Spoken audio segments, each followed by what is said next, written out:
Bonjour à toutes et à tous et bienvenue dans ce 46e épisode du Café Multiverse où je vous retrouve comme chaque semaine avec mon ami Greg Dyser.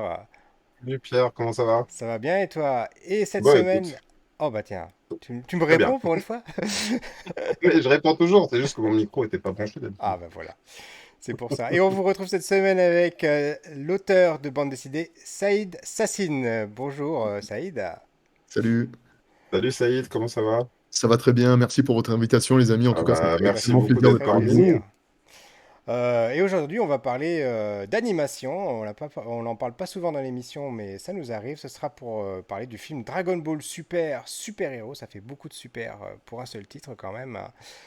Le Est-ce que c'est un dernier long super film, hein, métrage déjà? de la franchise Dragon Ball. La franchise Dragon Ball qui compte, alors si je dis pas de bêtises, il doit y avoir 4 Dragon Ball, Mhm. 13 Dragon Ball Z et 4 Dragon Ball Super. Encore que je crois que les deux premiers du Super sont comptés comme des Z. Enfin, on s'y perd un petit peu. Ouais, c'est le Voilà. cirque.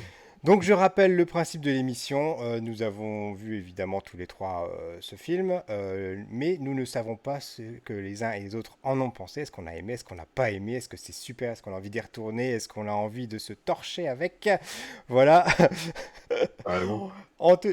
Donc, à la fin de la première partie de l'émission, on va essayer de vous donner notre avis, voilà, savoir s'il faut y aller, s'il faut pas y aller, si en fonction de vous, de vos goûts, c'est intéressant pour vous d'y aller ou pas.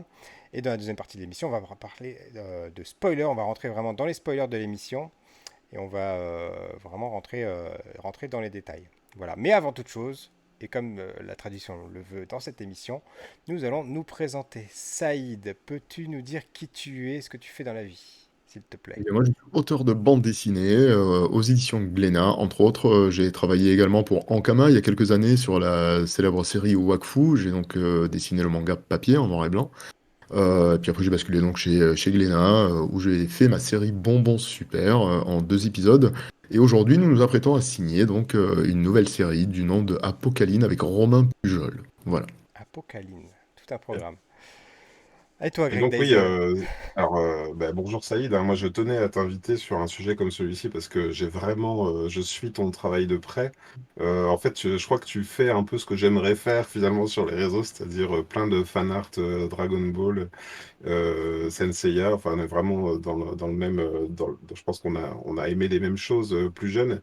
Et puis surtout, tu le fais bien et dans ton style. Donc, je recommande vraiment, et je l'ai déjà fait dans l'émission à tout le monde, pour ceux qui te découvrent, en tout cas avec notre émission, d'aller voir. Et donc, moi, je suis Greg Deiser, je suis illustrateur, auteur de bande dessinée avec un projet à paraître chez Albin Michel qui s'appelle Cléo, en jeunesse. Ça sort en mars prochain. J'approche de la fin, moi, du tome 1, donc je suis très content. Et puis, je suis aussi caricaturiste en événementiel. Et toi, Pierre, Royep, Eh et bien, tu moi, l'as je déjà dit? suis, Ah non. non pas encore, je suis donc responsable de la communication numérique pour une collectivité territoriale. Et dans un épisode précédent de ma vie, j'étais responsable des invités pour les festivals Japan Expo et Comic Con Paris. Voilà, voilà. Donc, ma première question à vous trois, c'est votre rapport à Dragon Ball. On va commencer avec toi, Saïd. Dragon Ball, pour toi, c'est quoi? C'est une anecdotique? T'as découvert récemment? C'est ton petit bijou d'enfance? Dis-nous tout. Alors c'est un peu tout en même temps, puisque je redécouvre encore aujourd'hui, mais effectivement, j'ai découvert Dragon Ball étant petit au Club Dorothée, hein, un peu comme tout le monde, et j'ai reçu une sacrée gifle en découvrant le petit Son Goku et ses aventures complètement loufoques, hein, dans les premiers épisodes. Et aujourd'hui, je redécouvre effectivement Dragon Ball dans la lecture essentiellement des œuvres de Toriyama, donc le manga d'origine. Et là, je prends une troisième ou une quatrième gifle, hein, parce que j'en suis pas à ma première lecture de ce dernier, mais euh, avec le temps, j'apprends à déceler des choses que je n'avais pas captées auparavant. Et par rapport, on va dire, à l'animation japonaise, tu situes où, toi, Dragon Ball? C'est ton top, c'est ton préféré? Il y a eu des choses avant qui t'ont fait déjà aimer l'animation japonaise, et ensuite, quels sont tes goûts, peut-être plus récents aussi? Alors, Senseiya, évidemment, fait partie de la première gifle en matière d'animation japonaise, notamment le premier épisode que j'avais vu quand j'étais gamin. Ensuite, j'ai du mal à comparer Dragon Ball à Senseiya parce que je trouve que Dragon Ball, ou Dragon Ball Z pour l'appeler ainsi aussi, amène des choses qui sont totalement différentes. que ce soit au niveau des ambiances, les musiques aussi qui contribuent, puisqu'on parle d'animation. Et Saint Seiya amène aussi autre chose. Mais pour parler de Dragon Ball, Dragon Ball Z, effectivement, ça tient une place énorme pour moi, surtout certains épisodes qui sont réalisés, qui sont des pure masterclass, et qui sont réalisés, je présume, par des titans de l'animation japonaise. Voilà. Puis la musique, enfin, évidemment. Alors c'est marrant que tu parles de Senseiya parce que pour moi c'est pareil. Pour moi Senseiya c'est vraiment mon numéro un depuis toujours. Même si avant il y a eu des Albator, des Cobra, des choses comme ça qui m'ont fait tomber amoureux de l'animation japonaise. Senseiya ça a été toujours au-dessus de Dragon Ball largement. Par contre moi j'ai un lien spécial avec Dragon Ball, c'est que je me souviens très bien et j'en ai déjà parlé il y a 2-3 émissions de ça. Ils avaient fait un hors-série dans le magazine Joypad, un magazine de jeux vidéo à l'époque, sur les films de Dragon Ball. Et c'est Greg Hello qui l'avait fait, Cochon Masqué, qui avait réalisé ça pour Joypad. Et dedans, il présentait donc les films que nous, on connaissait pas à l'époque, parce qu'on n'avait que la série télé. Et on connaissait également que le générique d'Ariane. Et alors, quand j'ai reçu ma VHS chinoise, en sous-titres chinois, avec des bien gros sous-titres bien jaunes, bien dégueulasses, que j'ai découvert le générique de Hironobu Kageyama, moi, ça a été la claque de ma vie. Je pense que c'est ce qui a fait basculer ma vie dans l'amour pour la musique japonaise, etc. Et tout ce qui en a découlé ensuite, quoi. Et c'est pour ça que moi, elle a eu cette particularité Dragon Ball, cette série, pour moi, elle est spéciale par rapport à cette découverte. Mais moins par rapport à l'aspect animation japonaise. Et toi, Greg Dyser, on peut deviner à ton surnom, pour ceux qui le savent, quel est ton rapport à l'animation. Ouais, alors sortez des violons, hein, parce que moi j'ai grandi en Roumanie quand j'étais tout jeune, et donc des dessins animés, il y en avait pas là-bas, il y avait que la télé de propagande, hein, sous Ceausescu. Et en fait, on avait un oncle, et là pour le coup c'était un peu, ça rappelle un peu l'histoire de plus tard de l'oncle japonais qui envoyait les trucs en France, mais donc on avait un oncle qui nous envoyait les dessins animés en Roumanie sur des cassettes, et au milieu, il y avait du Goldorak et de l'Albator et du Capitaine Flamme. Donc moi, ça a été très jeune, hein, je suis de 78.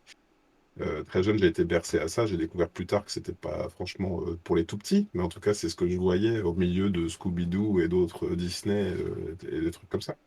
Mais c'est ça que je kiffais. Et quand je suis rentré en France, je suis rentré pile poil entre la fin de Récréa 2 et le début du Club Dorothée. Donc moi, j'étais orphelin quand je suis rentré en France. J'ai fait, mais ils sont où Goldorak? Ils sont où Albator, quoi? Ça va pas du tout.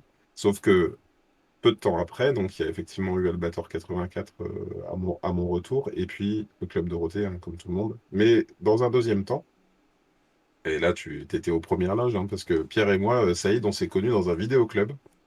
Et on s'est connus parce qu'on louait tous les deux les mêmes VHS Dragon Ball. Et moi, j'arrivais jamais à avoir Broly, tu vois, le huitième film, parce qu'il y avait toujours un mec tous les week-ends qui le louait. Ouais. Alors, les trucs interdits à la location, hein. Et en plus, ce vidéoclub-là, bah, il vendait des figurines aussi, et bah, elles sont toujours chez mes parents, hein, je les ai toutes achetées. Enfin non, il avait acheté le Broly, je crois, et je lui avais racheté après, ou je sais plus, c'était un autre pote, enfin bref. Et donc voilà, on s'est connus comme ça, et on a commencé à partager notre avis sur l'animation japonaise, et c'est lui qui m'a tout fait découvrir, quoi. Et à l'époque, il m'avait pas seulement fait découvrir, c'est que lui, il avait déjà fait la retranscription en alphabet français pour qu'on puisse chanter les paroles qu'on ne comprenait pas réellement, hein, sauf que lui, il commençait à apprendre le japonais. Bref, voilà, c'est toute une histoire, hein, Pierre et moi. C'était mon maître otaku. Et ne parlons même pas des trading cards de l'époque, etc. Enfin, Oui. bon, bref. Alors, c'est marrant que tu parles de Broly parce que je veux faire deux choses qui seront en lien d'ailleurs avec, qui nous permettront de basculer sur le film. Broly, moi, c'est un personnage, c'est un de mes personnages préférés de la franchise, même si du coup, il n'était pas canon jusqu'à présent. Encore que j'aime pas cette nouvelle version de Broly qui, pour le coup, est plus du tout le même personnage. Mais Mm. parce que moi j'ai toujours aimé ces personnages-là, que ce soit Broly ou Hulk, les personnages tout en puissance pure, tu vois, moi j'ai vraiment adoré ça.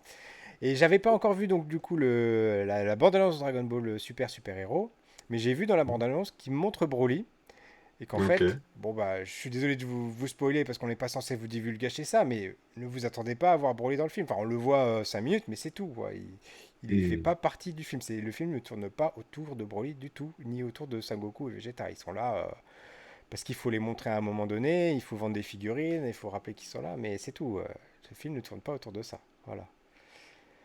Euh, J'ai le sentiment que le film a eu besoin d'aller ailleurs, tout en prouvant à ceux qui, on va dire aux amateurs, parce qu'il y en a apparemment de Dragon Ball Super, qui sont à fond sur Goku Vegeta, Goku Vegeta, Goku Vegeta, qu'il y aurait, vous inquiétez pas, du Goku Vegeta. Mais même si j'avais compris quand même que les personnages principaux n'étaient pas du tout, enfin, a priori que c'était plutôt Gohan et Piccolo. Limite, je trouve que c'était dispensable et je crois que limite, il y avait des raisons d'énerver encore plus les fanboys de Goku et Vegeta de les mettre de la manière dont ils ont été mis dans le film. Toi, Saïd, tu penses que c'était utile de les montrer dans la proportion qui Je, était la leur? je trouve que on a c'est une overdose, moi, que je fais en fait de Goku et de Vegeta, parce qu'à chaque fois qu'ils les montrent, ils sont en train de se castagner. Toujours. Alors je comprends qu'il y a un aspect compétitif entre les deux personnages qui dure depuis maintenant très longtemps. Mais j'aurais aimé que pour ce film, par exemple, on les voie peut-être dans un autre contexte, surtout que ils sont accompagnés de Broly, sans trop en dire non plus, mais et j'aurais aimé qu'on voie autre chose que de la castagne entre les deux. Voilà. J'ai un peu regretté ce passage, du coup je trouvais que c'était un passage qui était inutile, qui n'amenait absolument rien. Alors attention, je ne l'ai pas vu avec son histoire, je l'ai vu en VO, donc je suis pas légitime à parler de l'histoire. Mais du visuel que j'ai vu de cette scène, j'avais l'impression qu'il n'y avait pas matière à creuser quoi que ce soit, en réalité, puisque c'était une scène spectaculaire hein, qui était là pour régaler les fans. Et puis on voit qu'ils profitaient de la CGI pour mettre en place peut-être quelque chose qui finalement j'ai trouvé moins démonstratif et pertinent que dans le film précédent qui était le Broly, le Super Broly. Voilà. Oui, sachant que dans le film précédent, dans Broly, il y avait une transition qui se faisait entre des choses qui étaient très 2D. Plus on sentait même qu'il y avait des équipes différentes hein, selon les combats, selon les personnages. Moi, je me rappelle d'une scène avec Vegeta où j'étais là, j'en prenais plein les mirettes. Et puis il y avait la scène avec Goku où il était un peu plus mou, comme ça, et c'était un peu plus soft. Et puis après, ça allait vraiment dans de la 3D au point que bah, ça faisait carrément table rase de la map. Hein. Ça allait très très loin. Voilà. Après, moi, honnêtement, comment dire, j'ai eu du mal à rentrer dans Dragon Ball Super. Là, je suis en train de regarder les épisodes avec mon fils, j'en suis au 20e. D'ailleurs, il est dans les commentaires, il nous dit coucou. Donc, coucou Gaël, il est avec mon épouse, ils sont en train de regarder. Donc, salut à eux. Je crois que Gaël a très envie d'intervenir. Il a 10 ans et il aurait adoré être l'invité de notre émission. Donc, bientôt, Gaël, dans 8 ans, peut-être. Gaël. Dans 8 ans, ouais. Et là, du coup, moi, le côté CGI me faisait peur. La bande-annonce m'a fait très peur. Je me suis dit, qu'est-ce que c'est que On dirait une cinématique de jeu vidéo moins bien gaulée. J'y allais avec beaucoup d'appréhension. Et en plus, j'ai pas aimé Broly au cinéma, moi, perso. J'ai trouvé que c'était certes une très grosse démonstration technique. Une histoire de 45 minutes pour t'expliquer que ça n'est pas la même histoire. Et après, un tunnel j'ai l'impression, d'1 heure de combat. Alors, bon, bah, mon fils, Gaël, il adore, hein, mais honnêtement, moi, au cinéma, j'étais comme ça. Des fois, je fermais les yeux, je me disais, oh, quand est-ce que ça termine, quoi? Et alors, globalement, du coup, ma question c'est comment vous l'avez-vous trouvé, vous, ce film, visuellement, Saïd? Visuellement, le dernier là, hein, on Oui, parle. le Hein. dernier, hein. Super, Et, super bien. bah, j'ai trouvé très pauvre finalement visuellement parce que la CGI elle amène peut-être le côté fluide. Mais c'est vrai que en 3D, tu as toujours des personnages qui sont très réussis. Donc il n'y a pas vraiment de risque, c'est jamais loupé. Mais si je compare toujours à l'avant-dernier film, au niveau chorégraphie, je trouve que enfin les réalisateurs ont été aux fraises. Je trouve qu'il n'y a aucune intensité réelle dans les combats, il n'y a aucune chorégraphie qui mérite d'être observée comme étant un moment de grand plaisir. Pour moi, c'est vide.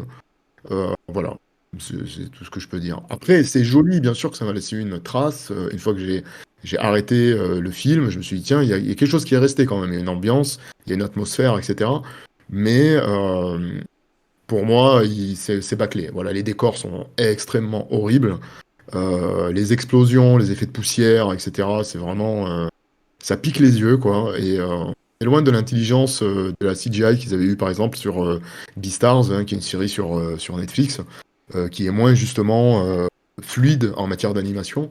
Là, on est vraiment dans des personnages, on dirait de la CGI des années 2010, quoi. Je suis un peu méchant. Alors, ouais, moi je serais pas aussi catégorique que toi parce que justement j'avais peur. J'avais peur du côté mauvais CGI, on va dire, ouais, que ça ressemble à un mauvais jeu vidéo, on va dire. Et en fait, j'ai été surpris. J'ai été agréablement surpris par rapport à la bande-annonce. Et en fait, moi, là où je serais un peu moins dur que toi sur le film, c'est que je l'ai trouvé inégal. Et là aussi, pour reprendre l'exemple de mon fils, on l'a vu au cinéma ensemble en VOST, lui, il a bloqué sur des personnages. Et moi aussi. En fait, il a dit, mais Whis, il est complètement foiré. Vraiment, il a dit, mais je comprends pas, ses yeux, ils regardent dans le vide. Alors, le film me donne l'impression il y a on va dire, Gohan a été très bien travaillé, par exemple. Piccolo, même si la couleur, je la trouve un peu bizarre, à un moment donné, il dit, ah, parce que je suis orange. Et j'ai fait, ah, bah, j'avais même pas compris que t'étais orange, mec. Je pensais que t'étais vert, cacado. J'avais pas compris que t'étais censé être orange. Mais j'ai trouvé que le film était bien bossé sur certains personnages, que quand il y a Goten et Trunks qui font une apparition, quand je les vois arriver, je fais, mais qu'est-ce que c'est que ces fils de fer? Qu'est-ce qui s'est passé? Et puis carrément les scènes chez Beerus et Whis, là je me suis dit, là on est dans de la mauvaise cinématique. Alors, j'ai eu le même ressenti que toi, moi. Toutes les scènes qui se passent justement chez Beerus avec Goku et Vegeta, j'ai vraiment l'impression que c'est le truc bâclé qu'ils ont rajouté à la dernière minute en se disant, oh là là, il faut qu'on mette Goku et Vegeta, il faut qu'on en mette un peu plus, sinon les fans ils vont pas être contents, faut qu'ils aient leur dose, Ouais, faut que le film il fasse une c'est heure et ça. demie. Enfin, et puis du coup, j'ai eu l'impression de regarder deux dessins animés différents. Il y avait le dessin animé Mm. Deux Gohan équipes quoi. Piccolo, qui était l'histoire principale, qui était Mhm. égale à elle-même, et puis il y avait l'autre qui était un rajout comme ça, un peu bâclé, alors que pourtant, enfin, c'est censé être Goku et Vegeta. Ceux Mm. qui vont utiliser et réutiliser, parce que ce qui est l'avantage quand même quand tu bosses en 3D, c'est qu'une fois que tu as fait tes modèles, après, tu es censé pouvoir les réutiliser, quoi. Normalement, mais Normalement. ça se passe pas comme ça Voilà, malheureusement. bon, Mais... heureusement qu'il y a des professionnels pour pour me sortir de mon erreur. Mais enfin, du coup, c'est ce que je me suis dit, voilà. Ouais, ouais, ouais. Non, mais Mais bah, c'est même pas que sur ces personnages-là, hein, sur Goku, Vegeta, mais que j'ai trouvé. Bah, de toute façon, on le voit dans la bande-annonce. Attendez, je vous ai perdu. Qu'est-ce que j'ai fait? Ah, tu nous as perdu. Goku, enfin, à un moment donné, il vole vers l'écran comme ça. Il a les cheveux qui sont toujours sur les côtés. Enfin, il n'y a pas de mouvement dans les cheveux. Enfin, je veux dire, c'est frappant. Et il y a même le personnage de.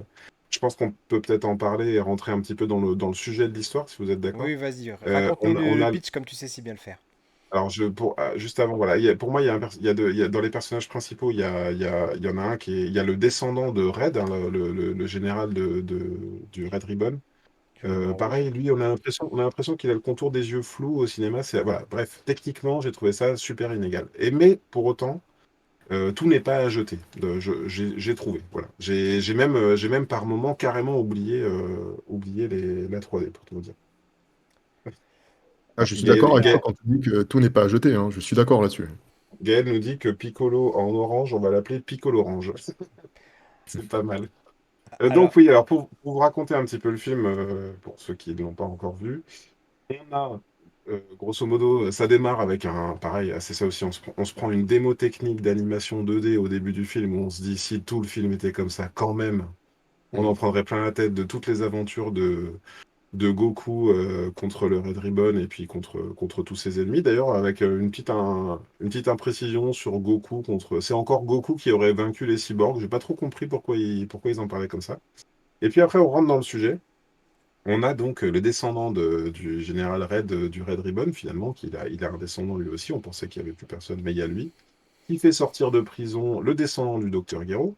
D'ailleurs, on voit quelques petites easter eggs. Je sais pas si tu as remarqué, Pierre, mais on voit que le fils du docteur Gero était en fait c'est 16, c'est ça, Bah je alors, c'est crois. ce que Enfin, j'ai cru comprendre. Pour moi, c'est 16 et le fils du docteur Gero, vu l'arbre généalogique qui monte comme ça subrepticement. c'est Mais ça. j'aurais voulu faire pause, retour en arrière. Mais qu'est-ce qu'ils nous ont montré là? C'est trop important là pour qu'on zappe. C'est ça. Et alors, mon fils m'a dit, ben non, c'est pas possible, puisque C16, il a été créé de toutes pièces. Donc, alors, déjà, encore une incohérence, mais bref, on C'est va vrai que passer par ça. C16, c'est censé être un robot, c'est pas censé être un cyborg. Enfin, Voilà. Et donc, il fait sortir quand même, donc, le docteur. Alors, excusez-moi, j'ai oublié entre-temps le nom du descendant du docteur Guéraud. Le héros, docteur. héros. Ouais, je sais plus. Non, Ouais, c'est c'est temps, ça. c'est. Si, c'est ça? Je sais plus. Aïe, aïe, aïe. On va y arriver. Je suis en train de chercher. Et oui, mais dans cet arbre généalogique, il y a même des points d'interrogation, Docteur etc. Edo. Edo. Edo, voilà, Edo. Qui en Voilà, fait. il fait sortir le docteur Edo de prison parce qu'il aurait la compétence de créer. Ah, bah, pareil, bah, Edo, c'est ça. Gaël répond Ed, hein, Edo. Il aurait la compétence de créer des super cyborgs et il fait croire au docteur Edo que, en fait, la Terre, elle est pourrie jusqu'à l'os parce que à chaque fois qu'il se passe quelque chose, il y a des gros truands à mèche avec des cheveux jaunes et de toutes les couleurs qui arrivent et qui font leur loi. Et qui Et c'est seraient des des super vilains. extraterrestres. Oui, c'est ça. Donc, et limite, c'est dommage parce que le pitch est super intéressant, je trouve. Ça renverse le truc et quelque part, le film ne va pas très loin sur ce sujet-là. Néanmoins, le Docteur Edo crée deux super-héros, des nouveaux cyborgs, en fait, hein, des nouveaux androïdes, ou je sais plus comment on est censé les appeler, euh, et qui vont défendre la Terre contre bah, ceux qui sont pas légitimes pour le faire. Alors, je dois dire que par rapport à tous les films Dragon Ball, Dragon Ball Z qui existent, que j'ai pu voir, bah, je crois que j'ai tous vu d'ailleurs, il me semble que c'est l'une des intrigues les plus abouties, Oui, en tout cas sur la première partie. Sur la dernière partie, on pourrait y revenir. Déjà que je trouve qu'il y a des gros spoilers dans le film qui auraient pu être évités pour nous révéler qui est le gros boss à affronter à la fin, quoi, qu'on voit pas forcément dans la bande-annonce, mais ils auraient pu s'en passer. Et toi, Saïd, l'intrigue, ça t'a plu? Bah, moi, comme je te disais, j'ai vu le film en VO pur, donc j'ai pu deviner en gros les grandes lignes, mais ton je trouvais cousin qu'il y au avait quelque Japon qui chose. te l'a envoyé, hein, c'est ça, Saïd? Comment? C'est ton cousin au Japon qui te l'a envoyé, c'est C'est ça? Toriyama qui me l'a envoyé, voilà, c'est ça, c'est un ami d'enfance. Non, mais pour parler plus sérieusement, voilà. Mais je trouvais qu'il y avait euh, on sentait où il voulait en venir, donc on n'avait pas forcément besoin d'avoir toute l'histoire. Je comprends. Je pense qu'il y a des subtilités qui m'ont échappé, évidemment. Mais par exemple, tu parlais tout à l'heure de Trunks et de Sangoten, je crois, Ouais, c'est ça. hein, qui reviennent. Et j'ai déploré leur transformation une fois de plus. La première transformation qu'ils font, ils sont un petit gros et tout. Et je trouvais que c'est une espèce de répétition avec ce gag qui devient bah, lourd au final. Ça n'a rien à voir avec l'histoire, hein, du coup. Littéralement. Voilà. Et Cell, je trouvais qu'il amenait rien. Oula, Ouais, on n'a rien dit. Voilà. Quoi? Ah, pardon, j'ai On spoilé, n'a il rien faudrait dire entendu. va falloir bipper. merde. On n'est pas censé être dans la partie spoiler. Bon, on va Ah dire. merde, pardon. Non, mais c'est vrai qu'on est dans un contexte particulier, ça on peut en parler un petit Désolé. peu aussi, où le film n'est pas sorti en Alors, même temps, il n'est pas sorti justement, je mondialement. te coupe parce que je voulais absolument faire ce coup de gueule. Ok. Sur un coup de gueule qui est, je sais pas à qui l'adresser, parce que c'est ce qu'il faut l'adresser à Sony, à Crunchyroll, à la Toei, ou je sais pas à qui on pourrait l'imputer, mais c'est vrai que ce film est sorti quoi, trois mois après les États-Unis, et encore après le Japon, je crois. Du coup, ça fait 3 mois que les spoilers bah, sont à droite, à gauche, en haut, en bas. On peut en voir partout. Donc, Hum, malheureusement, on l'a vu. Et là, je vois encore mon gamin qui avait réussi pendant 2 mois à échapper aux spoilers, bah, qui malheureusement l'a vu le mois dernier. Et il me Hmm. dit merde, j'ai vu machin qui s'est transformé, et puis j'ai vu bidule, et puis j'ai vu. Enfin voilà. Et ça gâche tout. Ça gâche quand même ouais, le gros truc du film. Voilà. on est Et d'accord. je trouve ça hyper triste et c'est vraiment un gros coup de gueule. Bon, je sais pas, Sony, Crunchyroll, la Toei, à qui faut le dire ça, mais dans un monde quand même qui est mondialisé, où, où on se plaint, où eux se plaignent en tout cas du piratage systématique, bah, je suis désolé, mais vous en plaignez pas si vous n'êtes pas capable de sortir un film comme ça en simultané partout dans le monde. Voilà. Et de la même façon, One Piece Red, bon, qui est sorti au Japon, qui vient de sortir en France, n'est toujours pas sorti aux États-Unis. Là, par contre, c'est le truc inverse. Donc à un moment donné, faut se régler sur une sortie mondiale quand même. Enfin, Et ça me oui. paraît pas super compliqué à faire. Tu sais Saïd que le me film disait, était dispo vas-y. sur TikTok, hein, Et voilà. il était en plusieurs parties, hein, mais l'intégralité du film. était dispo dès la première semaine. Tu pouvais le regarder sur TikTok en C'est plusieurs parties. terrible. Donc, Le jour de la sortie, moi j'avais les stories Instagram, les stories YouTube aussi, tu sais, les shorts YouTube avec les meilleurs moments du film, pourquoi tel personnage existe, est-ce qu'il est plus fort que machin, enfin bref, insupportable. Bon, alors après, ce que j'ai bien aimé aussi, c'est le côté. On sort un petit peu du côté manichéen qu'on peut retrouver, qui est plus présent dans les Dragon Ball que dans d'autres shonen peut-être. Et qu'on parlait de Senseiya justement tout à l'heure, qui, pour le coup n'est pas du tout manichéen.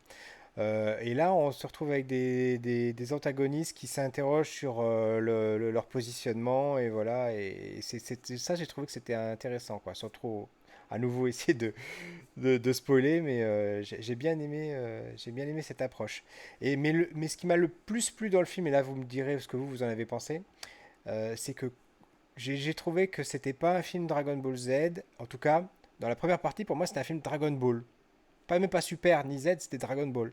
Et pendant la première heure, j'ai regardé un film Dragon Ball en famille où on reparlait. Enfin, il y avait une intrigue de fond par rapport au ruban rouge, par rapport au boule de cristal, par rapport bah, c'était plus un combat de puissance, de savoir si on allait dominer l'autre avec une technique ou grâce à je sais pas quel autre subterfuge. Là, il y avait une intrigue, il y avait on voit Piccolo qui est dans un rôle qu'on ne voit pas d'habitude, on en parlera dans la partie spoiler, et moi ça m'a vraiment plu. Et après, la deuxième partie, on est plus dans le traditionnel Dragon Ball Z, Dragon Ball Super, où là on est dans la démesure, la surpuissance, et toujours plus loin, toujours plus haut, toujours plus coloré, toujours plus multicolore, et toujours plus de figurines à vendre, quoi. Mm. Alors c'est vrai que tu as raison, rassurez-vous, j'allais dire, les fans purs et durs de Dragon Ball Super, il y aura des swap colors. Il y a des gens qui vont changer de couleur. Vous allez pouvoir aimer ce que vous aimez, même si j'ai quand même eu des gens qui ont hué dans la salle. On pourra en reparler tout à l'heure aussi. Et je suis assez d'accord avec toi. Piccolo, il est vraiment dans un rôle à part. Et même globalement, la façon dont s'installe l'histoire, j'ai eu l'impression de voir quelque chose de nouveau, en fait. Et c'est ce que je reproche, moi, à Dragon Ball Super. Je n'ai vu, attention, je n'ai vu que 20 épisodes de Dragon Ball Super. Et j'ai l'impression d'avoir tourné en rond tellement au bout de 20 épisodes, au point que le statu quo de Dragon Ball Super, à l'épisode 20, c'est-à-dire dans le retour de Freezer, bon, alors je pense qu'on peut en parler, c'est Goku et Vegeta sont chez Whis et Beerus, ils sont injoignables. C'est exactement, je sais pas combien, 160 épisodes plus tard, plus un film, on en est au même point. Donc ça veut dire que c'est toujours la même histoire.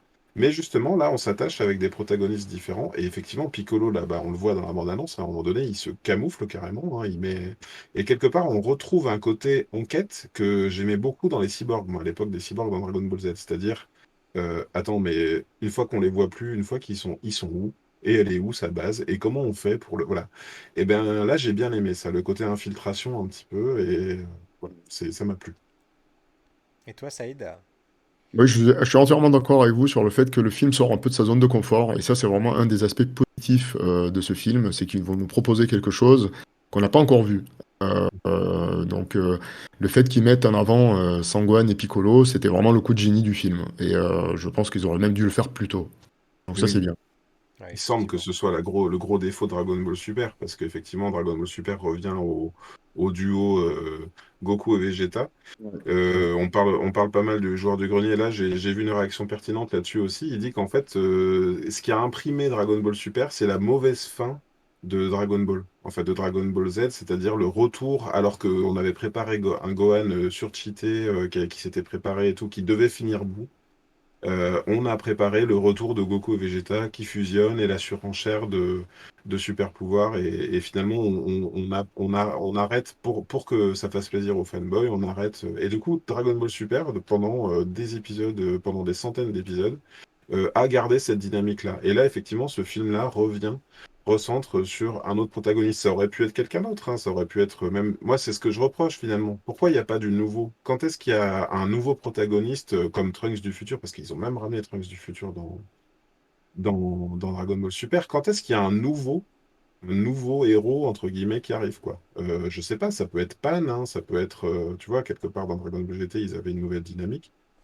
ça pourrait être un autre Il y protagoniste, en hein, je a sais pas. effectivement certains dans Dragon Ball Super, dans la série en tout cas, où on voit des scènes d'un autre monde, des choses comme ça. Mais c'est Mm. pareil, c'est assez désarçonnant parce que ils sont mis de côté de la même façon que étaient mis de côté les personnages secondaires du Tenkaichi Budokai, je vais y arriver, du tournoi des arts martiaux dans Dragon Mm. Ball. Et alors qu'ils ont l'air intéressants, super puissants, on commence à nous teaser un background story pas mal sur le personnage de Jiren, qui a priori n'est pas le gars sans le cœur qui paraît être, et puis hop, il disparaît, on part sur totalement autre chose. Et moi, ce que j'ai apprécié du coup dans ce film, c'est de retrouver ce que j'apprécie d'ailleurs dans Dragon Ball GT, et c'est pour ça que j'arrête pas de défendre Dragon Ball GT par rapport à Dragon Ball Super, c'est c'est plus léger, on n'est pas dans la surenchère de pouvoir, il y a une Il y en a, enquête, une mais intrigue, etc. mm. Si, alors tu me diras, oui, dans GT aussi, il y a une surenchère de pouvoir, mais elle arrive, j'ai envie de dire, de façon, elle est amenée Progressivement. intelligemment. Et c'est pas amené juste pour dire bon bah allez hop on va essayer de passer au stade au-dessus juste pour dire C'est on est plus pas fort. un, disons que c'est pas un swap color par arc, quoi. Tous les 20 épisodes, voilà. Voilà, voilà. C'est... Et puis dans GT, ils ont su créer la surprise aussi, quoi. C'est-à-dire qu'au début, quand tu commences à regarder, tu te dis, enfin jamais tu soupçonnes que ça va partir en Dragon Ball Z après, quoi. Avec Mm. des transformations, etc. On a vraiment une montée en tension, en dramaturgie, je trouve, qui était intéressante. Où ça partait effectivement, comme tu disais, très très léger. Et puis après, au fur et à mesure, les enjeux deviennent de plus en plus importants. Tout à fait. Et finalement, moi, je trouve que la réussite de ce film-là, et ce sera peut-être mon avis général, c'est qu'ils ont réussi le temps d'un film et tu veux comparer à tous les autres films, hein. Finalement, tous les autres films, le contrat, c'était quoi? C'était un nouvel ennemi imbattable arrive avec ses trois généraux plus ou moins battables. Et puis, en 45 minutes, il faut qu'ils soient tous dézingués, quoi. Et ben là, on sent qu'on est dans une dynamique un peu différente et ça rend quelque part les premiers antagonistes du film, les super-héros, du moins ceux qui se définissent comme des super-héros, j'ai plus leur nom comme ça, Gamma 1 et Gamma 2. Ça les rend plus intéressants. Pan, elle est assez mignonne aussi. Bulma, bon, je trouve Mais, que mais elle est c'est égale le à personnage. elle-même, j'ai trouvé moi. Ouais, moi j'ai trouvé que ils sont allés un peu loin quand même. En tout cas, voilà, ils ont quand même construit des personnages, et même Piccolo, hein, moi ça reste un de mes personnages préférés. Quelque part, j'aime bien les anciens outsiders, Krillin, Tenshinhan, Piccolo, c'est des personnages que j'aime bien. Bah, il est ramené un peu sur le devant de la scène. Et puis voilà, il y a des vraies intentions et puis des vrais payoffs qui fonctionnent hyper bien dans le film. Alors moi j'ai à peu près dit mon opinion sur le film et je rejoins. Après je voulais juste réagir un peu tard à ce que disait Saïd tout à l'heure par rapport à la fusion loupée. Et Ouais. moi, ça m'a vraiment gêné même, cette blague qui revient, parce que du coup, je trouve qu'en 2022, se moquer du gros, enfin, ça passe plus, quoi. Hein, Ouais, exactement. on n'est plus en 93 quand ça a été Ouais. écrit dans le Shonen Jump au Japon. Voilà, là, je pense ils auraient pu s'en passer. Et globalement, bah voilà, là je vais faire ma conclusion. Après, je te laisserai essayer de faire la tienne avant qu'on passe à la partie spoiler. Bon, c'est pas un Ghibli. Vous n'allez pas voir un grand film d'animation japonaise. Ça reste un shonen, ça reste un Dragon Ball. Par contre, je trouve que c'est très rafraîchissant dans l'univers Dragon Ball Super, qui lui s'était enfermé pour le coup dans des combats interminables, dans des luttes de puissance phénoménales qui n'avaient plus aucun sens. Et là, on se retrouve l'esprit Dragon Ball originel, j'ai trouvé. Et toi, Saïd, pour le coup, alors, ce film, tu le recommandes à qui, à qui est-ce qui pourrait te déplaire aussi? Est-ce qu'en Non, dépit de ton je avis pense que les gens, technique, honnêtement, ils vont passer un bon moment. Le film en lui-même, il est pas horrible, c'est pas insoutenable. Je pense que l'expérience, elle est cool. Ça reste quand même un film qui peut être regardé sur un grand écran, donc c'est à pas louper. Il y a une véritable ambiance, hein. Je pense que le film, il a vraiment des bonnes qualités. Moi, je parlais juste en tant que premier fan de la première heure et puis sur un aspect technique. Mais après, dans l'ensemble, je pense que tout le monde peut aller le voir et tout le monde passera un bon moment. Voilà, moi je suis ressorti du film quand je l'ai vu en VO, malgré que je l'ai vu en VO, je suis vraiment ressorti du film avec des images qui sont restées, une ambiance que je retrouvais pas ailleurs, hein. Moi je suis d'accord avec vous, hein. Et, moi je trouve qu'il y a une ambiance qu'on n'avait pas encore eue au travers des autres films de Dragon Ball. Donc le pari est réussi quelque part. Donc moi, vraiment, je recommande. Je pense que les gens ne seront pas déçus à aller le voir au cinéma. Voilà. Et sur l'aspect technique, je te pose la question à toi qui es artiste, en tant que premier film dans cette nouvelle technique, est-ce que tu penses que ça peut être prometteur pour l'univers de Dragon Ball d'avoir plus de CGI et plus de un film? Est-ce qu'on peut arriver à un bon produit dans cette technique-là, ou est-ce que vraiment c'est une mauvaise idée, il faut revenir à la 2D? C'était à Saïd Allô. que tu posais la question, je pense. Oui, c'était à Saïd que je posais la Pardon, je question. croyais que c'était. Non, non, non, non, je te dis. Pardon. Non, moi je pense qu'il y a il y a un truc qui est intéressant à faire avec la CGI. Je pense qu'ils n'ont pas fait un mauvais choix, puisque finalement, ça sera toujours bien dessiné, puis super bien animé. Je pense pas que la méthode il y a une méthode qui soit plus qualitative qu'une autre. Je pense qu'il y a une manière de faire surtout. Tout dépend des réalisateurs et tout dépend de comment va être abordée la question. Euh, Encore une fois, hein, je trouve que le film, si on ferme les yeux sur quelques éléments, par exemple les décors qui sont pour moi insoutenables, l'animation en elle-même, bon, elle reste correcte, même si au niveau des chorégraphies, c'est pas ouf. Personnellement, c'est subjectif, attention, hein. Mais je pense que c'est une technique qui pourrait être amenée à être développée sur une licence comme Dragon Ball, parce que finalement, il y a moyen de faire quelque chose de spectaculaire et d'explosif avec ça. Je pense encore une fois que tout dépend des réalisateurs et tout dépend de ce qu'on fait de cette technique. Voilà. Et sans À suivre. transition, nous passons à la partie spoiler.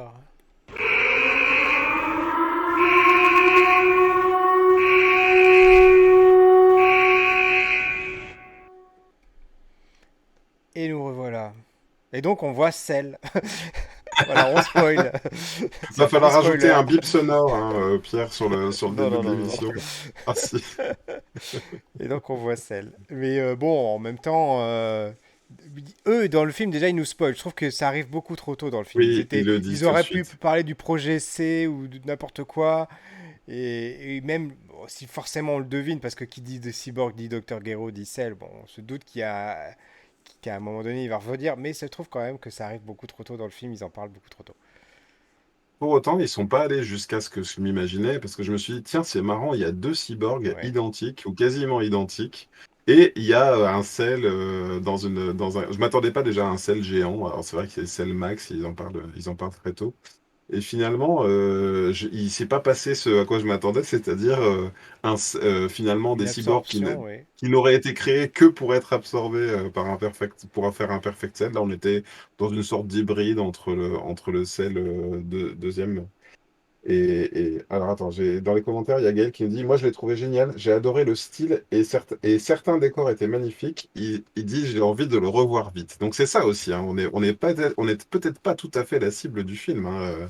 Un petit garçon de 10 ans, lui, il a été Ah oui, scotché par le complètement. film. C'est vrai que mon troisième qui a 11 ans, lui, c'est pareil. Il attendait ça depuis longtemps, il a pu le voir enfin, il est ravi. Et si demain je lui dis on y retourne, ce sera sans problème, hein, effectivement.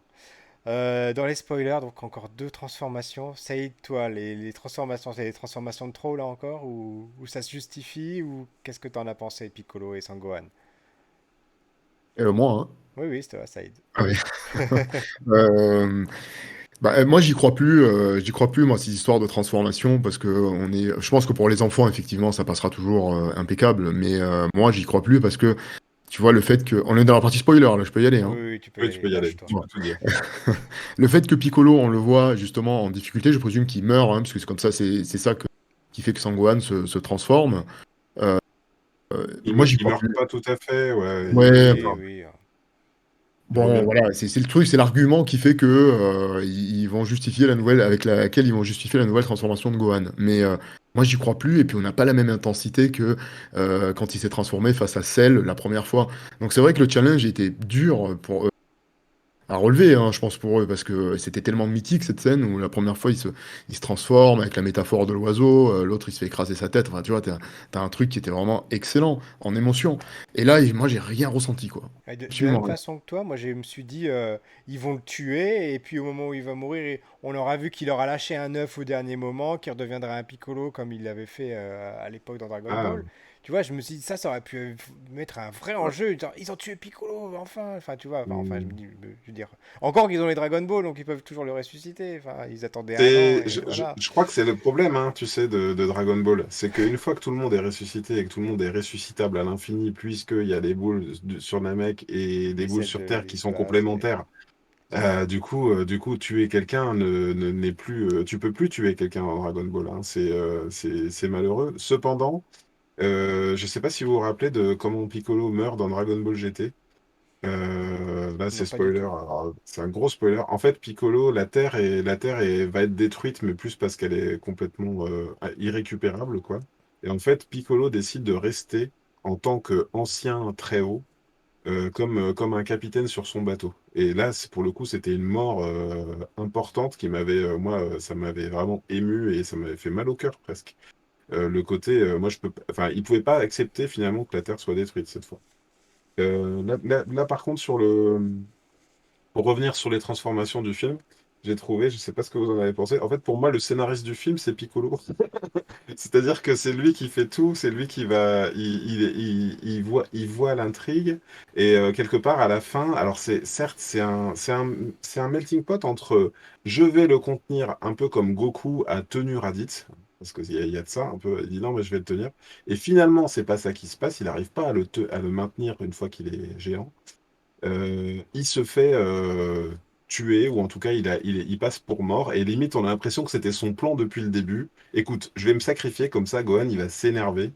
Mais là où c'est un peu débile, ça veut dire que Gohan n'a pas besoin de s'entraîner, mec. Arrêtez de lui dire, il avait perdu sa tenue. D'ailleurs, ce coup de la tenue, non mais c'est mon il y a tellement d'incohérences dans Dragon Ball Super, je n'en peux plus quand ils disent ah, Gohan, il s'est même pas entraîné et en plus il a perdu sa tenue. Depuis quand Gohan il a une tenue? Je veux dire, enfin, il en a bien sûr, mais depuis quand Piccolo peut pas faire une tenue à Gohan sur mesure? Et là, bizarrement, dans ce film, il arrive de nouveau à lui en faire. D'ailleurs, j'ai Bref. trouvé qu'il manquait un petit lien qu'ils auraient pu faire entre le fils de Dr. Gero, lui qui est fan des super-héros, et le Greto Saiyaman, donc qui est la version, l'identité Et oui, secrète de Son Gohan. Ils auraient pu jouer là-dessus à un moment donné, ils l'ont pas fait, j'ai trouvé ça dommage. Voilà. on dirait qu'ils ont oublié Great Saiyaman en fait, hein, dans Dragon Ball Super. Je sais pas, Gohan, c'est plus que l'ombre de lui-même quoi. Ouais, il faut que Il n'y avait que ça j'étudie et qu'ils avaient oublié. comment? Je dis, s'il y avait que ça qu'ils auraient oublié, Oui, ils ont oui, oublié tellement oui, de non, mais choses, bon. Ouais, c'est terrible. malheureusement. On dirait que c'est écrit par des gens qui ont oublié de regarder, quoi, qui ont oublié de lire l'œuvre originale. Ouais, c'est un peu terrible. Après, Et, encore une fois, on est dur. Je sais que mon petit garçon de 10 ans, enfin mon grand garçon de 10 ans maintenant, lui, il kiffe, hein. Il a envie de voir, il a envie de voir encore plus. Il est à fond dedans. et puis aussi cette fameuse transformation de Sangohan, là, avec les cheveux gris, les yeux rouges. On sait pas trop d'où elle sort, parce que autant dans la Dragon Ball Super, ils arrivent quand même, même si c'est des explications fumeuses, à nous dire, bon bah c'est parce que là, ils ont un pouvoir spécial, ils étaient 5, et puis là, il a atteint un nouveau niveau de puissance, et puis là, vous comprenez, il a des super réflexes, et puis là, Vegeta, il va devenir un dieu de la destruction. Et alors là, c'est bon, non, là, bah écoute, gris, pourquoi pas, on n'avait pas encore fait la couleur, ça lui va bien, c'est stylé comme ça. D'ailleurs, ça me fait même penser à des fanarts de Super Saiyan 5 Oui, qu'on oui, voyait tout à passer il y fait. a 20 ans. Ils avaient tous cette tête-là, les cheveux gris, les grosses mèches, c'est exactement ça. Là, pour le coup, c'est le fan service ultime puisqu'on prend des fanarts et qu'on les fait apparaître dans la série là. Saïd, Mm. toi, t'en as décidé comme ça, des fanarts de Dragon Ball avec des transformations qui n'existaient pas, Saïd? Non, pas du tout, parce que j'ai du mal à me détacher de ce qui a déjà été fait. Et puis, comme on disait tout à l'heure aussi dans la conversation, je pense qu'il y a des gens qui le font bien mieux que moi. Mais pour rejoindre ce que tu disais sur la transformation de Gohan, visuellement, enfin, je sais pas vous ce que vous en pensez, mais esthétiquement parlant, je trouve qu'elle est pas si ouf que ça. La couleur surtout, je pense qu'il serait resté en jaune. Moi, ça me faisait penser à Trunk, tu sais, quand il avait les cheveux vraiment en pétard, quand il s'était battu contre Cell. Je sais pas si vous voyez cette Bien transformation, sûr, il avait si, vraiment les si, cheveux ouais. très énervés. Et ça me faisait Mm. penser un peu à ça, quoi. Mais le côté gris, j'ai pas des masses kiffé. Je sais pas vous, mais. Ben moi j'ai trouvé ça un peu raide. Ouais. C'est-à-dire que selon certains angles, à un moment donné, en plus ils en parlent, tu sais, avec Piccolo, et il lui dit, dis donc, tu claquais toi en orange, et l'autre il lui répond, ah ouais, c'est toi, les cheveux argentés, c'était bien. Mais en fait il y a un côté, oui, ballet un petit peu. Enfin, si tu disais, en tournant la tête, il doit se faire les cervicales parce que c'est tellement une masse de cheveux. Et oui, c'est de la surenchère. Et en même temps, rappelle-toi, Pierre, quand il y avait le Super Saiyajin 4, on se disait, ouais, mais imagine le Super Saiyajin 4, s'il se transforme et qu'il redevient un jaune, ça fait un 5 et tout. Enfin, tu vois, voilà. Quelque part, je pense qu'ils vont là où la fanbase les attend, d'une certaine façon. Et encore que. Moi, c'est quand même ce qui m'a plu, on parlait tout à l'heure des personnages secondaires, c'est qu'ils ont quand même réussi donc à revenir à élargir l'univers étendu Dragon Ball en remettant une petite couche de ruban rouge, en remettant ce nouveau professeur là qui vient rejoindre l'équipe Bulma à la fin finalement, et puis il y a un des cyborgs qui est encore vivant, qui sera là, donc on risque de revoir par la suite. Donc petit à petit, il pose quand même des pions à droite à gauche pour l'univers étendu Dragon Ball qui devient vraiment phénoménal. Et on est dans une logique comics pratiquement là. Vraiment, je crois que Dragon Ball s'assume comme un comics japonais presque. Que ce soit dans la surenchère de pouvoir dans les muscles saillants des Saiyans, voilà, on est vraiment là, quoi. Alors, il y a le côté comics peut-être, mais du coup, il manquerait, on va dire, les spin-offs quelque part, tu vois. S'il démarrait aujourd'hui une série sur Gamma 1 ou 2, enfin celui qui reste à la fin, tu vois, une autre série où quelque part il part vivre ses aventures. Le problème, c'est que jusque-là, il y a un tronc commun, Goku, dont on n'a pas réussi à sortir et on n'a pas réussi à faire une arborescence intéressante. Comme tu disais, Jiren, ils auraient très bien pu faire une série sur Jiren, mais d'une certaine façon, dans sa propre série. Ah, il y a Gaël qui nous dit, il revient sur Cell Max, il dit, ils auraient dû appeler ça le projet CM, Ouais, ça mais aurait, c'est euh, ça, il n'aurait ça aurait pas été dû plus cool. tout nous gâcher aussitôt. Mais il dit ça parce qu'il est en CM2, lui. Projet Café Multiverse. Voilà. Eh ben oui! Et du Projet coup, CM. ma dernière question, parce qu'on arrive quand même à la fin de la partie spoiler. Saïd, Déjà. toi, cette fin, elle t'a plu, toi? Ça t'a quand même amené quelque chose? Ou bien c'était vraiment trop Visuellement, j'ai trouvé ça vraiment super parce qu'encore une fois, je trouve qu'il y avait une atmosphère qu'on n'avait pas encore explorée dans Dragon Ball, donc ou Dragon Ball Super ou Dragon Ball Z. Donc c'est ça qui était intéressant. Encore une fois, le film il prend ce risque et bravo parce que c'est réussi. Mais puis les deux robots aussi, les deux nouveaux mechas là, je sais plus leur nom, ils sont super intéressants, ils sont super bien designés, ils sont Tu super. parles de Gamma 1 et Gamma 2? Oui.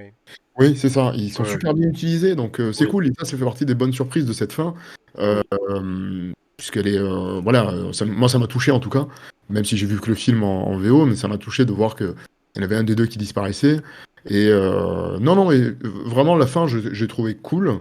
Après, encore une fois, je trouve que le sel ne sert absolument à rien, il fait que crier, il n'est pas développé, évidemment, je voyais pas trop l'intérêt, finalement, ils auraient pu mettre n'importe qui en face d'eux, ça aurait pu faire l'affaire, quelque part. On était dans Ouais. le bio Broly, là. On était quelque Oui, c'est Oui, part eh ça, ben, exactement. c'est ce que Voilà. j'allais dans. dire. J'ai lu ça dans les réactions. Il y a C'est ça. Charnal qui fait qui est un de ceux qui s'occupe de la chaîne nébulaire qui disait en fait on est complètement dans le lieu Broly et c'est pas le seul point commun. On a l'île aussi, hein, le fait que ça se passe sur une île à part avec une forteresse qui prépare des sortes d'androïdes aussi qui préparent son propre truc. Alors certes pas avec la même violence que dans le film de l'époque.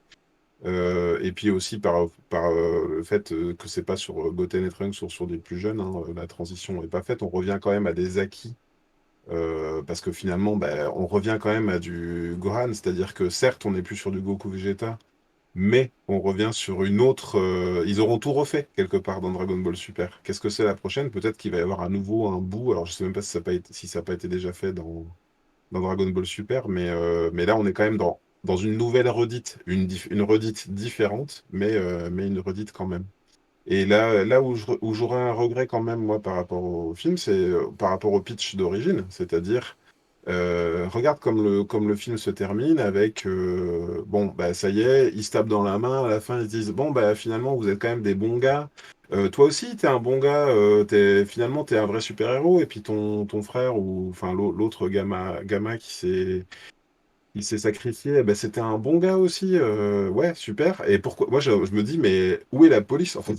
Tu vois, pourquoi il n'y a pas des autorités terriennes qui commenceraient à se dire, un peu comme dans Man of Steel, tu sais, enfin ce qu'ils ont fait chez DC Comics. Alors certes, c'est beaucoup plus dark, mais ben, attends, mais pourquoi on a des dieux sur Terre? La Terre, elle est pétée tous les 6 mois, elle est explosée tous les 6 mois. Certes, ils la font revenir à base de Dragon Ball, mais on va peut-être arrêter de faire péter la Terre. Et qu'est-ce qu'on fait contre ces mecs-là, quoi? Et là, à la fin, ils ont détruit une île tous ensemble. Ils font, oui, bon, on a Mais il sauvé y le avait monde. la police qui était là, il y avait Krillin qui était là, il a dit bon, bah, c'est bon, on n'a rien à voir, circulez. À la limite, ça aurait été intéressant de... Pourquoi... bah, quelque part, avec Red Saiyaman, on se demande pourquoi il n'existe plus, d'une certaine façon. Tu vois, il devrait y avoir un justicier, un vrai justicier sur Terre. Alors, Bon. Là, je vais pas finir avec la partie spoiler. Est-ce que vous avez été jusqu'après le générique? Parce qu'il y a une scène post-crédit quand même. Alors moi, oui, mais je sais plus. Qu'est-ce que c'était? Est-ce que tu l'as vu, toi, Saïd, cette scène Ça me post-crédit? parle, mais je sais plus ce que c'est non plus, Il y a quoi. Vegeta qui a battu Sangoku quand même. Oui, voilà. Voilà. C'est Écoute, il y a lamentable. Vegeta qui a C'est battu lamentable. Tengoku. Oui, c'est vraiment... il l'a Alors, battu, il lui fait une sorte de point au ralenti comme ça. Et en fait, c'est Goku qui tombe en premier. Vegeta a gagné, il tombe en second, effectivement. C'est la petite blague. Alors moi, ça me permet d'en parler. Donc Pierre, tu l'as vu au cinéma aussi. Il y a dans la salle, il y a deux, trois gars qui ont tenté de faire une huée générale au film. Donc je l'ai vu à Lyon dans un multiplex. Et il y en a trois qui ont fait ouh parce que je pense qu'ils voulaient voir Goku contre Vegeta, hein, ou alors Goku qui vient à la fin et qui sauve Gohan, hein, parce que c'est comme ça dans Dragon Ball Super. Et en fait, ben, ça n'a pas pris. Et je suis content que ça n'ait pas pris, mais je me suis vraiment interrogé de me dire, mais en fait, ils voulaient voir quoi, ces mecs-là, tu vois? Qu'est-ce qu'ils n'ont pas aimé? Et on n'est pas quelque part, on trouve beaucoup de circonstances atténuantes au film. Encore une fois, on essaie de trouver des qualités. Mais je crois que globalement, le public est très énervé hein, contre ce film. Ah bon, tu penses? Ben, je crois, hein. D'après ce que je lis, il y en a qui disent, bah, j'espère que ce sera le dernier en Moi, j'avoue, synthèse. j'ai vu aucun commentaire, aucun retour par rapport à ça, hein. Ah, d'accord. Et toi, Saïd, Ni t'as vu des positif choses ni passer négatif. T'as vu des choses, toi, Saïd, ouais, sur non, les j'ai pas vu réactions? grand-chose de ce côté-là, mais après, je peux comprendre que les gens, ils soient peut-être un petit peu lassés aussi. Je pense que ce film, il aurait fait une bonne série. Tu vois, Ouais. je pense que si tu Un peu développes dark. le film, ça aurait fait une bonne série. Mm. En Alors, film en lui-même, je pense que tu restes un peu sur ta faim, quoi. Ouais. effectivement, on parlait en préparant l'émission des fillers dans les animés, et ça aurait pu être un bon filler, ça aurait pu être en longueur sur une vingtaine d'épisodes pour remplir une saison complète, hein. Ça passait facilement, hein. Moi, je regarde sur Twitter, Dragon Ball Super, le plus gros flop de l'histoire. Moi, je lis beaucoup de choses comme ça, hein. D'accord. Le Bon. regarde, le film est ignoble, il pue la merde, c'est affreux. Oh, mais dis Voilà, donc. Non, j'irai quand même pas jusque-là. Non, non, non, non, pas du tout. Au ça va contraire, je fort. dirais qu'il redonne, je sais ce que je disais en première partie d'émission, il redonne un souffle agréable à l'esprit Dragon Ball. Voilà, on n'est pas dans la surenchère, même si à la fin on en retrouve, mais c'est à la marge en quelque sorte. C'est vraiment pour donner du grain à moudre aux fans de ce genre de Dragon Ball. Mais sinon, voilà, c'était un bon film. Moi, c'était une bonne surprise globalement. Voilà. Et toi, Saïd, ta conclusion par rapport à ce film? Je trouve que c'est courageux d'avoir proposé une autre ambiance, autre chose que ce qu'on avait vu précédemment. Donc, de ce côté-là, encore une fois, le pari est réussi. Ça laisse une belle empreinte. Même si c'est un peu frustrant, ça laisse quand même une belle empreinte. Je pense que les enfants vont se régaler. Et toi, Et je Greg? dirais même mieux, mon avis final par rapport à toute la galaxie Dragon Ball Super, quelque part, moi, là où je suis prêt à abandonner dans l'arc Freezer, Golden Freezer, ben ça, moi, ça me donne un peu plus d'espoir et un peu plus d'envie de voir ce qui se pourrait se passer après, notamment vis-à-vis de Pan, tout simplement, parce que quelque part, elle se révèle un petit peu à son échelle. Moi, j'ai envie de voir des personnages comme ça progresser dans l'histoire, et pourquoi pas même Gamma, celui des deux qui a survécu, je sais jamais lequel c'est. Voilà, moi je me dis, voilà, je serais presque plus prêt à suivre à partir de là Dragon Ball Super, la série, série télé. Et donc, pour conclure cette partie, il y a Gaël qui nous dit dans les commentaires: je suis contre les insultes envers ce film, il y a des choses très bien dedans. Voilà. Merci Gaël, Et merci sans pour ta transition, participation. on passe aux recommandations de la semaine. Alors Alors, c'est moi je qui vais commence. commencer. C'est moi Ah qui non, vais vas-y, commencer. Comme ça, je suis sûr que tu me vas-y, la vas-y. piqueras pas. Alors encore une recommandation d'animation japonaise pour moi. Alors ça fait beaucoup la suite, j'avoue. C'est la série Mob Psycho 100 qui vient de commencer sa troisième saison sur Crunchyroll. Alors je sais pas, Saïd ou Greg d'ailleurs, si vous avez pu voir les deux premières saisons, Saïd. Ah, moi, j'ai vu la première qui m'a absolument régalé. La deuxième, je l'ai pas vue parce que j'arrive plus à suivre les sous-titres et le dessin parce que mon œil est attiré par le dessin. Et du coup, je suis très frustré, j'entends la VF. Oui, honteusement, je suis désolé. Et Mais toi, voilà. Greg, tu l'as vu la série ou pas? Non, je suis même obligé d'aller voir ce que c'est pour tout te Et bah dire. du coup, vraiment, je vous la recommande parce que, alors, je suis même surpris parce que la deuxième saison s'est arrêtée avec une vraie fin.